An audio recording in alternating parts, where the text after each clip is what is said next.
কলকাতা থেকে মাত্র ৮ ঘন্টা জার্নি করে কিন্তু পৌঁছে যাব আমরা পেহেলগাম। সমুদ্র থেকে পাহাড়ে যাব এক ট্রেনে, এক জার্নিতে। ঐতিহাসিক মুহূর্ত, ঐতিহাসিক ট্রেন জার্নি। সমুদ্র থেকে চলে যাব আমরা পাহাড়ে।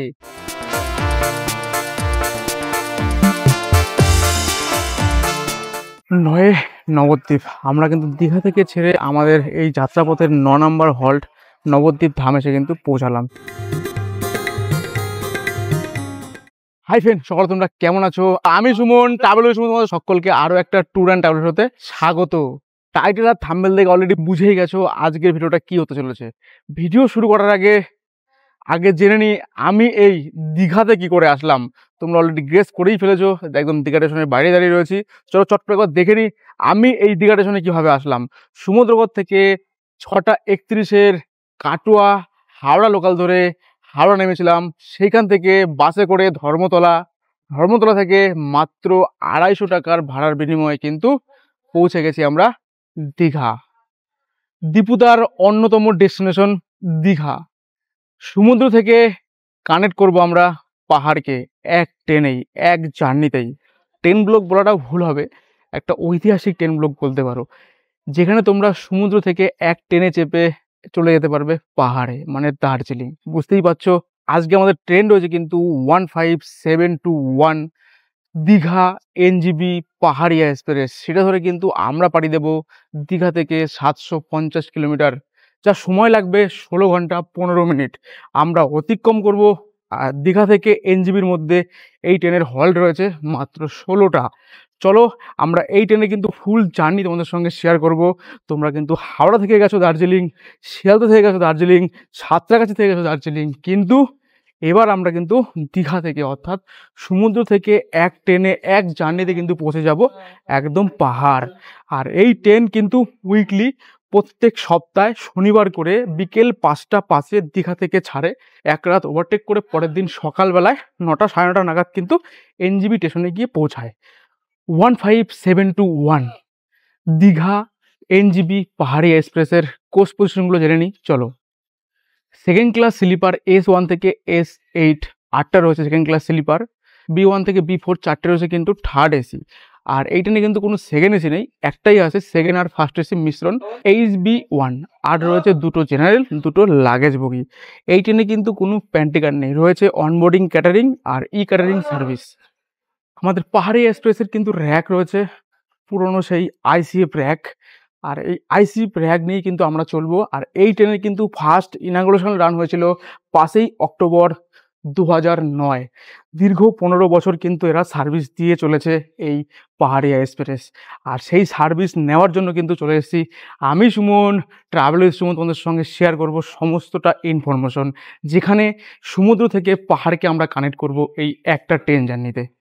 আমরা কিন্তু ওয়েস্ট বেঙ্গল থেকে জার্নি শুরু করব, আবার ওয়েস্ট বেঙ্গলেই পৌঁছাবো। মাঝখানে আমরা বিহারকে ছুঁয়ে যাব, মানে দুটো স্টেট কিন্তু আমরাকে কভার করব এই পাহাড়িয়া এক্সপ্রেসে। 15721 দীঘা এনজিবি পাহাড়িয়া এক্সপ্রেসের আমাদের সেকেন্ড ক্লাসের ভাড়া পড়েছে কিন্তু দীঘা টু এনজিবি 400 টাকা। বাকি ক্লাসের ভাড়াগুলো কিন্তু আমি তোমাদের সঙ্গে মেনশন করে দিলাম, তোমরা একবার দেখে নাও। তো চলো আমরা এখন ট্রেনে উঠে পড়ি, বাকি কথা কিন্তু যেতে যেতেই তোমাদের সঙ্গে সমস্ত কিছু শেয়ার করব। ইচ্ছা আছে এই ট্রেনটাকে পুরোটাই এক্সপ্লোর করার। 15721 এই পাহাড়ি এক্সপ্রেসের কিন্তু ম্যাক্সিমাম স্পিড রয়েছে 110 কিলোমিটার পার আওয়ার্স, আর এভারেজ রয়েছে কিন্তু 46 কিলোমিটার পার আওয়ার্স। এই আমরা ট্রেনে উঠে পড়লাম, উঠেই কিন্তু দুদিকে দুটো টয়লেট রয়েছে তোমরা দেখতে পাচ্ছ, আর রয়েছে একটা বেসিন যেখানে এখনো জল পড়ছে, মানে এখনো সামনে ঘাটি কিন্তু জল পড়ছে। আর মোটামুটি একটু পরিষ্কার পরিচ্ছন্ন রয়েছে, দুদিকে দুটো টয়লেট রয়েছে। বিষয় হচ্ছে ICF কোচ, আর লং রাস্তা বলবো না, 750 কিলোমিটার জার্নি। এই ট্রেনটা মানে আজকে শনিবার সকালেই ঢোকে, মানে গতকাল 8টা 15-তে এনজিবি থেকে ছেড়ে এসেছিল রাত্রিবেলায়, আজ সকালে কিন্তু ঢুকেছে 12টা নাগাদ। আবার এই 2-4 ঘন্টা স্টে করে ট্রেন সাফারিং করে আজকেই শনিবার, মানে প্রত্যেক সপ্তাহে শনিবার কিন্তু বিকেল 5টা 5-এ দীঘা থেকে ছেড়ে বের হয়, পরের দিন সকালবেলায় 9:30টায় গিয়ে পৌঁছায় এনজিবি জংশনে। ঘড়িতে এখন সময় আপডেট 5টা 7, একদম 15721 দীঘা এনজিবি পাহাড়িয়া এক্সপ্রেস নির্ধারিত টাইমে থেকে কিন্তু মোটামুটি 2 মিনিট লেটে কিন্তু দীঘা স্টেশনের 2 নম্বর প্ল্যাটফর্ম থেকে ছেড়ে বেরোচ্ছে আমাদের আজকের সারথি। তো চলো আমরা কিন্তু সমুদ্রকে কানেক্ট করব এখন পাহাড়ের সঙ্গে, এই অঙ্গীকার নিয়েই কিন্তু আজকের জার্নি শুরু করছি। বাট আজকের জার্নি কিন্তু একটা ঐতিহাসিক জার্নি বলতে পারো। ট্রেন ব্লগ বরাবরই ভালো লাগে, কিন্তু সেই ভালোবাসা যদি তোমাদের কাছ থেকে পাই, ভারতবর্ষের বহু ট্রেন কভার করার ইচ্ছা আছে। তো দীঘাতে আবার আসবো খুব তাড়াতাড়ি, এখনকার মতো বাই বাই। আজকের জার্নিতে কিন্তু আমরা প্রত্যেকটা স্টেশন কভার করব, এই অঙ্গীকার নিয়েই আজকের জার্নি শুরু করলাম। তো মাঝরাতে আর করা সম্ভব নয়, তো আমরা এখন যাচ্ছি কিন্তু দীঘা থেকে সাউথ হয়ে হাওড়া, হাওড়া থেকে ইস্টার্ন রেল হয়ে কিন্তু আমরা বেরিয়ে যাব সোজা এনজিবি। হাওড়া থেকে ছেড়ে ব্যান্ডেল, নবদ্বীপ, কাটুয়া হয়ে কিন্তু আমরা চলে যাব একদম মালদা হয়ে এনজিবি। নবদ্বীপ আমাদের হোম টাউন, তো নবদ্বীপ কভার করার খুব ইচ্ছা আছে। একদম নবদ্বীপ পর্যন্তই আজকের রাত কভারটা করবো, ইচ্ছা আছে। চলো, তোমরা অনেকেই বলতে পারো নবদ্বীপের ট্রেন কেন দীঘা থেকে ধরলাম আজকে। বলতে পারো অ্যাকচুয়ালি ট্রেন প্রেমী পাগল আমি, ট্রেনকে বরাবরই কিন্তু ভালোবাসি, তাই ট্রেন ব্লগ করতে আগরে ভালোবাসি। আর পাগল না হলে কিন্তু এই ব্লগ করা কোনোভাবেই সম্ভব নয়, সেটা বুঝতেই পারছো। আর দীঘা থেকে এনজিবি পর্যন্ত ফুল ট্রেন এক্সপ্লোর করবো বলেই কিন্তু বাড়ি থেকে বহুত কষ্ট করে ছুটে এসেছি কিন্তু এই দীঘাতে। শেষ একবার আমরা দেখে নিই দীঘার জগন্নাথ মন্দির, ওই দূরে শো করছে দেখতে পাচ্ছ, একদম দীঘা স্টেশনের পাশেই কিন্তু অবস্থিত। তো জয় জগন্নাথ, জয় জগন্নাথ বলে কিন্তু আজকের জার্নি শুরু করলাম তোমাদের সঙ্গে। তো চলো তোমাদের সঙ্গে এই দীঘা স্টেশন ছাড়ার পরে পরবর্তী স্টেশন কিন্তু কাছি, একদম কাছিতে গিয়ে তোমাদের সঙ্গে কথা হবে।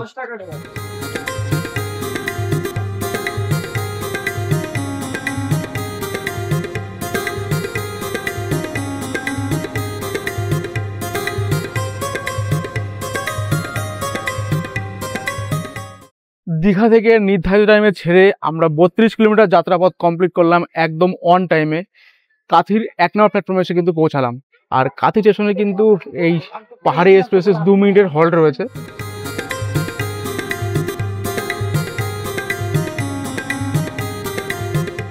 দীঘা থেকে ছেড়ে আমরা আমাদের যাত্রাপথের দ্বিতীয় হল্ট তামলুক, সেই সঙ্গে আমরা কিন্তু দীঘা থেকে এখানে 93 কিলোমিটার যাত্রাপথ শেষ করলাম নির্ধারিত টাইমে থেকে 20 মিনিট লেটে। আর তামলুকে কিন্তু আমাদের এই পাহাড়ি এক্সপ্রেসের টপিস রয়েছে কিন্তু হল্ডিং টাইম রয়েছে কিন্তু 2 মিনিট। তো ওভারঅল একদম ঠিকঠাক জার্নি, এখনও মোটামুটি ফাঁকাই আছে। আনরিজার্ভেশন প্যাসেঞ্জারের চাপ এখনও শুরু হয়নি, জানি না কতক্ষণ সেটা থাকবে। তো চলো আমরা দেখা করবো এবার পরবর্তী স্টেশনে।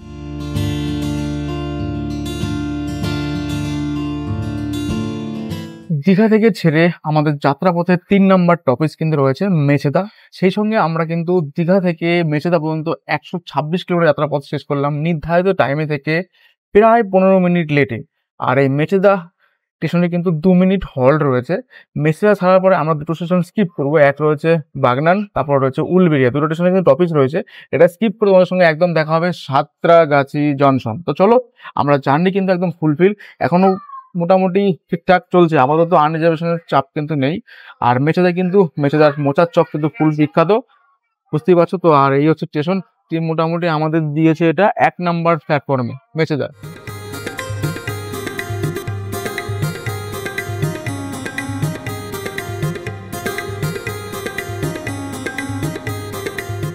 দীঘা থেকে ছেড়ে আমরা কিন্তু আমাদের যাত্রাপথের 6 নম্বর টপিস অর্থাৎ সাঁতরাগাছি জংশনে এসে পৌঁছালাম। সেই সঙ্গে আমরা কিন্তু 177 কিলোমিটার যাত্রাপথ শেষ করলাম নির্ধারিত টাইমে থেকে 35 মিনিট লেটে এই সাঁতরাগাছি জংশন। আর সাঁতরাগাছি জংশন হওয়ার কারণ হচ্ছে এখান থেকে কিন্তু ভাগ হয়ে যাচ্ছে, একটা চলে যাচ্ছে হাওড়ার সাউথ লাইন, আর একটা চলে যাচ্ছে শালিমার, আর একটা আমরা কিন্তু খড়গপুরে। আর সাঁতরাগাছি ছাড়ার পরে পরবর্তী টপিস কিন্তু রয়েছে হাওড়া জংশন। সাঁতরাগাছিতে এই ট্রেনের টপিস হচ্ছে কিন্তু 2 মিনিট।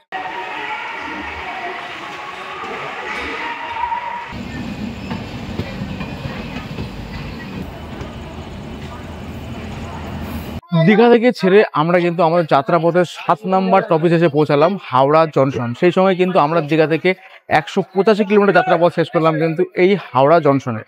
আর এই হাওড়া থেকে আমরা আসলাম সাউথ রেলওয়ে ধরে, এখন কিন্তু হাওড়া থেকে আমরা হয়ে যাব ইস্টার্ন রেলওয়ে। আর এই হাওড়া থেকে কিন্তু আমাদের লোকোমোটিভ চেঞ্জ হবে, যেহেতু আমরা আবার যাব কিন্তু এই দিকটাতে, কারণ আমাদের লোকো ছিল সামনে থেকে খুলে এসে এখন চলে যাবে কিন্তু আবার এই পিছন দিকে লাগবে। সোজা এখন চলে যাব আমরা ব্যান্ডেল হয়ে, নবদ্বীপ হয়ে, কাটোয়া হয়ে সোজা একদম নিউ জলপাইগুড়ি জংশন। তো চলো, আর আজকের গল্প, আজকের এই পর্ব কেমন লাগছে অবশ্যই জানিও। ভালো লাগলে লাইক কমেন্ট করতে কিন্তু ভুলো না। তো চলো, আর এই হাওড়াতে কিন্তু 30 মিনিটের হল্ট রয়েছে, কোনো চিন্তা ভাবনা কিছু নেই, রিল্যাক্সে উঠতে পারবে, রিল্যাক্সে সবকিছু হবে। তবে এখান থেকে মোটামুটি সমস্ত সিট কিন্তু মনে হচ্ছে প্যাক আপ হয়েই যাবে।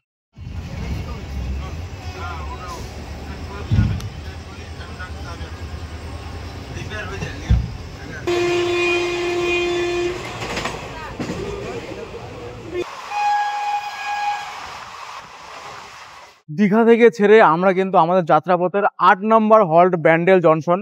আর সেই সঙ্গে কিন্তু আমরা দীঘা থেকে 223 কিলোমিটার যাত্রাপথ শেষ করলাম নির্ধারিত টাইমে থেকে 21 মিনিট লেটে এই ব্যান্ডেল জংশন। আর এই স্টেশনে কিন্তু 2 মিনিট হল্ট। আর এই ব্যান্ডেল স্টেশনের কিন্তু জংশন হওয়ার কারণ হচ্ছে এখান থেকে বর্ধমান মেল লাইন ভাগ হয়ে যাচ্ছে, আর এটা হচ্ছে কাটোয়া, যেটা আমরা যাব। আর এই ব্যান্ডেলের পরবর্তী প্রবেশ কিন্তু রয়েছে নবদ্বীপ ধাম।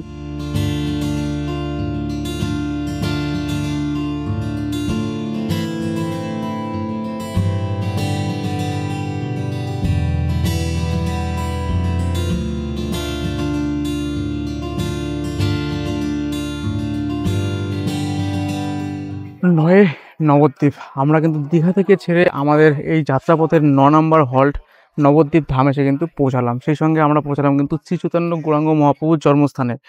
তো যাই হোক, তো সেই সঙ্গে আমরা কিন্তু 288 কিলোমিটার যাত্রাপথ কমপ্লিট করলাম নির্ধারিত টাইমে থেকে 25 মিনিট লেটে কিন্তু এই নবদ্বীপ ধাম থেকে।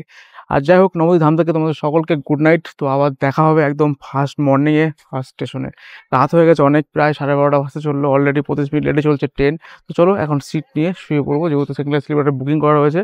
একদম উঠে যাবো, ঘুমিয়ে পড়বো, দেখা হবে সকালে। আজকের মতো গুড নাইট, এখন দেখা হচ্ছে কাল সকালে। এখন টাটা।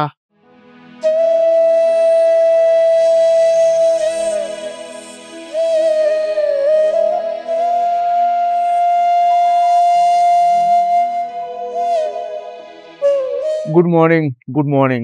দীঘা থেকে ছেড়ে আমরা একদম অন্তিম, মানে এই ট্রেনের লাস্ট অফিস কিন্তু বিহারের কিষানগঞ্জ এসে পৌঁছালাম।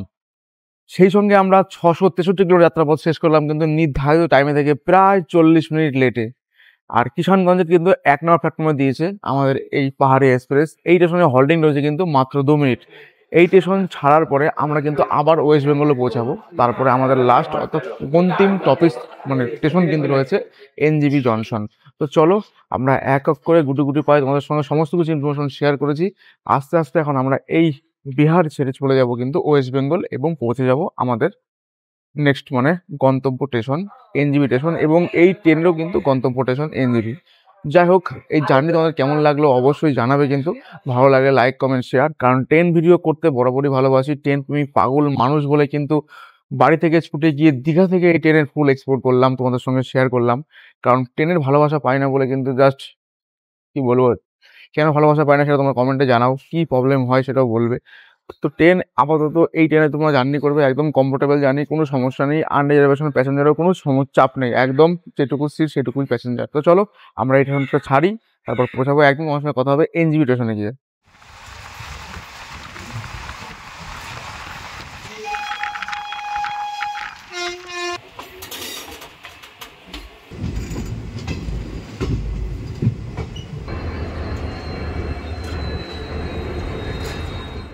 দীঘা থেকে ছেড়ে আমরা আমাদের লাস্ট গন্তব্য একদম এনজিবি স্টেশন। যদিও আলোয়াবাড়ি ছাড়ার পরে কিন্তু এই রুটটাকে ঘুরিয়ে দেওয়া হয়েছিল, শিলিগুড়ি হয়ে কিন্তু এনজিবি স্টেশনে এসে পৌঁছালাম। শিলিগুড়ি কোনো টপিস নেই, এটা এমনি ডাইরেক্ট এনজিবি চলে আসে, হয়তো রুটে কোনো কাজ থাকার জন্য চলে আসে। যাই হোক, আমাদের অন্তিম স্টেশনে পৌঁছে গেছি, একদম বিফোর টাইমে কিন্তু ঢুকেছে, মোটামুটি 30 মিনিট অ্যাডভান্স টাইমে কিন্তু ঢুকলো আমাদের এনজিবি স্টেশনের 2 নম্বর প্ল্যাটফর্মে। সেই সঙ্গে কিন্তু আমরা দীঘা থেকে এনজিবি পর্যন্ত 750 কিলোমিটার যাত্রাপথ কিন্তু শেষ করলাম। আর সেই সঙ্গে কিন্তু সমুদ্র থেকে আমরা পাহাড়কে কানেক্ট করলাম এক জার্নিতে, এক ট্রেনে বা এক রাতে। যাই হোক, আজকের গল্প বা এবারের গল্প এই ট্রেন জার্নি তোমাদের সঙ্গে শেয়ার করলাম। আজকের গল্পটা নয় এখানেই শেষ করি, এরপরে তোমাদের সঙ্গে শেয়ার করবো একটা নতুন ডেস্টিনেশন, যেটা হয়তো তোমরা ফার্স্ট টাইম দেখবে, একদমই নতুন, উত্তরবঙ্গের নতুন ডেস্টিনেশন। তোমাদের আশা করি খুব ভালো লাগবে। সেই সব গল্প নিয়ে নয় ফিরবো আমরা পরের পর্বে। আজকের গল্প আজকের পর্বে এখানে শেষ করছি, দেখা হবে আবার পরবর্তী। তোমরা সাথে থাকো, পাশে থাকো, দেখতে থাকো ট্রাভেল উইথ সুমন। আজকের মতো বাই বাই। আর অবশ্যই কিন্তু এই ট্রেন ভিডিওটাকে বেশি বেশি করে ভালোবাসা দাও, তাহলে কিন্তু আরো নতুন নতুন ট্রেন আমি তোমাদের সঙ্গে শেয়ার করবো। আজকের মতো টাটা, দেখা হচ্ছে পরে গেল, তখন বাই বাই।